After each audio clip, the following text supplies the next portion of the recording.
बातमी आहे उपमुख्यमंत्री अजित पवार यांच्या संदर्भात। दिल्लीमध्ये अमित शहा यांची भेट घेतल्यानंतर अजित पवार आणि सुप्रिया सुळे हे दोघंही एकाच मंचावर होते। बारामतीतील शारदोत्सवात अजित पवार आणि सुप्रिया सुळे एकाच मंचावर आले।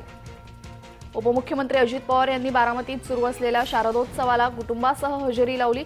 यावेळी बारामतीतील गदिमा सभागृहामध्ये गेल्या अनेक वर्षांपासून पवार कुटुंबियांच्या वतीने दिवाळी सणानिमित्त शारदोत्सवाचा कार्यक्रम घेण्यात येतो आणि या कार्यक्रमाला खासदार सुप्रिया सुळे, उपमुख्यमंत्री अजित पवार आणि त्यांचा परिवार अशा अनेक सदस्यांनी उपस्थिती लावली। मुख्य म्हणजे दिल्लीमध्ये अमित शहा यांची भेट घेऊन झाल्यानंतर अजित पवार आणि सुप्रिया सुळे हे दोघंही एकाच मंचावर होते। अजित पवार यांचा दिल्ली दौरा चांगलाच चर्चेत राहिलेला आहे, कारण की दिल्ली दौऱ्यावर जाण्याआधी अजित पवार हे शरद पवारांना भेटले। शरद पवार आणि अजित पवारांची भेट झाली। या दोघांची भेट झाल्यानंतर लागोलाग अजित पवार दिल्लीला गेले, अमित शहा यांची भेट घेतली। त्यांच्या दिल्ली दौऱ्यावरनं संजय राऊतांनीही मोठी टीका केली होती। आजारी माणसांना घरी माणसं भेटायला येतात, मात्र इथे उलट झालेलं आहे, आजारी माणसंच दिल्लीला भेटायला जात आहेत अशा पद्धतीने उद्धव गटाचे खासदार संजय राऊत यांनी टीका केली।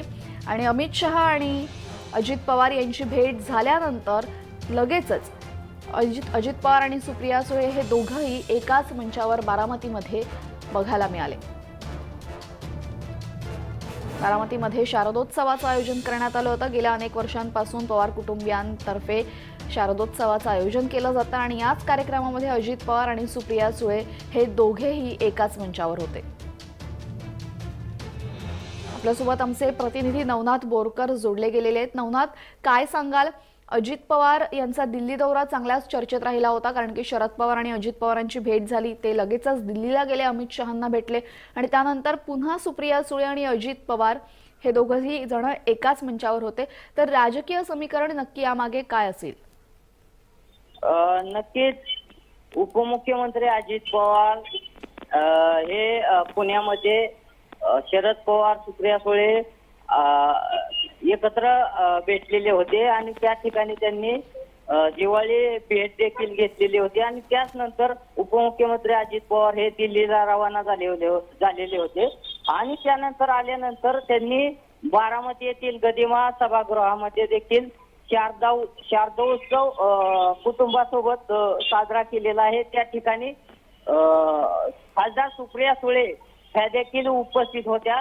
यामुळे खरं तर या दिवाळी भेटीच्या पार्श्वभूमीवर आणि राजकीय झालेल्या घडामोडीनंतर पवार कुटुंब एकत्र येणार का, हा खरा प्रश्न होता। मात्र उपमुख्यमंत्री अजित पवार यांनी काल खासदार सुप्रिया सुळे यांच्या सोबत दिवाळी शारदोत्सवाला त्या ठिकाणी भेट दिलेली आहे। त्यामुळे एकंदरीतच या राजकीय घडामोडी नेमक्या पवार कुटुंबात नेमक्या काय चाललंय हे देखील पाहणं महत्त्वाचं ठरणार आहे।